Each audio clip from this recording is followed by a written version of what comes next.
तो बच्चा पार्टी आज हम एक नया टॉपिक डिस्कस करने जा रहे हैं और इस टॉपिक का नाम क्या है, law of photo electric emission, है ना। और ये टॉपिक को आपकी यूजफुल है, काफ़ी अच्छा, और इसको आगे समझना आगे भी काम आएगा, अच्छे से इसको समझना। और इससे प्रीवियस जो क्लास हमने अपलोड की थी यूट्यूब पे, तो आपने देखा होगा कि हमने इफेक्ट जो थे वो डिस्कस किए थे, स्टॉपिंग पोटेंशियल ऑफ फ्रिक्वेंसी, है ना, किसके लिए, इंसिडेंट रेडिएशन के लिए। तो जहाँ पर हमने देखा था कि वेवलेंथ और फ्रिक्वेंसी के टर्म में एक फॉर्मूला भी मिला था हमने, जो हमने फोटो इलेक्ट्रॉन्स के लिए कैलकुलेट किया था। लैम्डा की वैल्यू आपके सामने दे रखा है, तो आपको इसको समझना है। इसके बाद अब अगला जो टॉपिक है वो है आपका law of photo electric emission.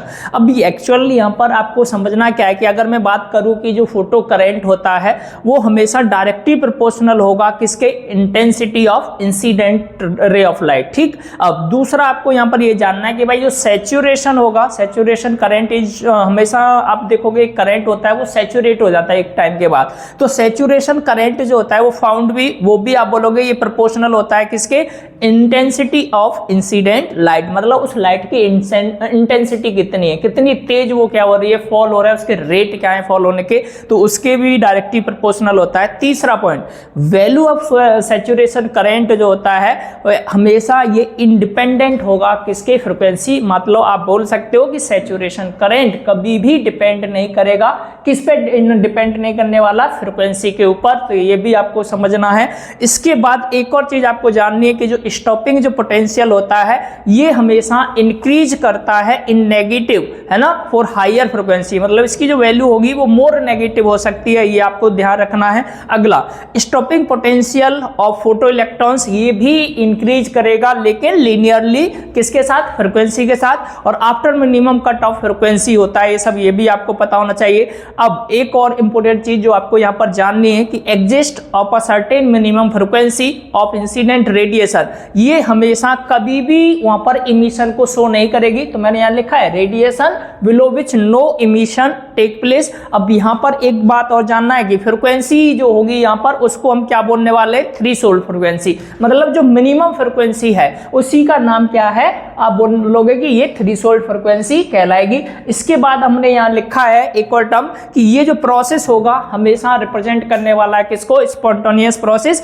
और यहां पर आप बोलोगे कि इनके बीच में कोई भी टाइम की लैग नहीं करेगा, है ना कोई लैग होने वाली है, ना कोई इसकी वैल्यू पीछे रहेगी, हमेशा क्या होगा, एक्यूरेट रहेगा, स्पॉन्टेनियस प्रोसेस को क्या करने वाला है, रिप्रेजेंट। इसके बाद एक टॉपिक है आइंस्टीन फोटो इलेक्ट्रिक इक्वेशन, जो आपको जाननी है। और इस इक्वेशन का बड़ा यूज है, आप देखोगे इसको वर्क फंक्शन के टर्म में हम पढ़ने वाले हैं। तो सबसे पहले हम डिस्कस करते हैं एनर्जी को। तो एनर्जी आप देखोगे जो फोटॉन्स होते हैं ये पैकेट फॉर्म में होते हैं, तो वह ना फोटोन ऑफ एनर्जी जिसको हम रिप्रेजेंट करते हैं एच न्यू से, जब ये किसी मेटल सरफेस पे क्या होती है, फॉल होती है, तो वहां पर आप देखोगे कि फोटोन जो होते हैं हमेशा एब्जॉर्ब हो जाते हैं बाय द इलेक्ट्रॉन। और ये यूज कर लेते हैं दो वे में, कैसे, पार्ट ऑफ एनर्जी जो पहली यूज होती है, मान लो यहां पर कोई भी ये आपका मेटल सरफेस, अब यहां पर जैसे ये फॉल होंगे उसके बाद देखोगे कि कुछ एनर्जी यहां पर एब्जॉर्ब हो जाएगी, उसके बाद कुछ इधर क्या हो जाएगी, इलेक्ट्रॉन को इमिट करने में यूज होगी, है ना।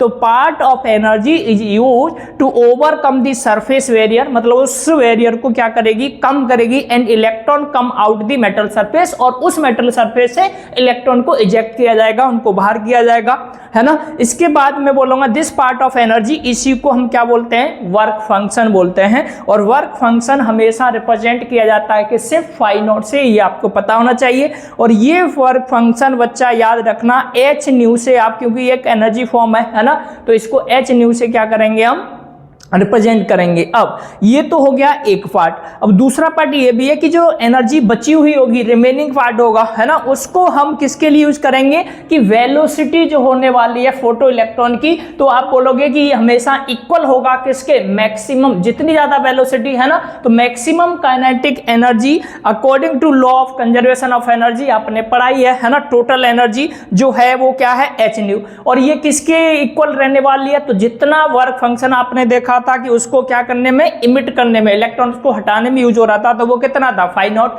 और दूसरा पार्ट किस में यूज किया था, उसको एक्सलरेट करने के लिए, है ना, वेलोसिटी जो थी, तो वो था आपका काइनेटिक एनर्जी, जिसका फॉर्मूला क्या है, हाफ mv²। दोनों को हमने क्या किया, ऐड किया। अब यहां पर एक काम करते हैं, 5 नॉट की जगह पर मैंने क्या लिखा इसका फॉर्मूला, जिसको हम रिप्रेजेंट करते हैं h न्यू नॉट से।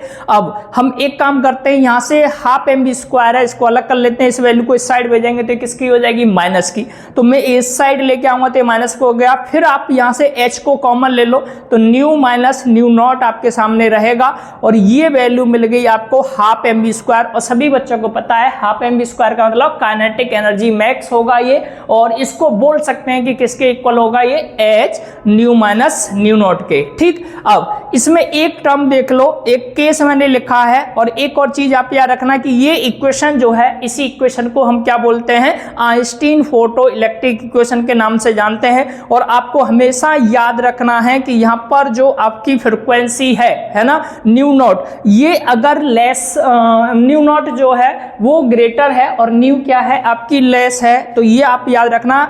इस केस में नो इमिशन टेक प्लेस, मतलब इलेक्ट्रॉन को बाहर नहीं कर पाएंगे, क्योंकि अगर मान लो मुझे एक जैसे सरफेस लिया, अब इसको यहां से इलेक्ट्रॉन को निकालने के लिए मुझे जरूरत है, अज्यूम कर लो 10 जूल, या आप बोल सकते हो 15 जूल, या बोल दो 5 जूल, है ना, इस तरह की एनर्जी की जरूरत है, कोई भी एक नंबर आप ले सकते हो।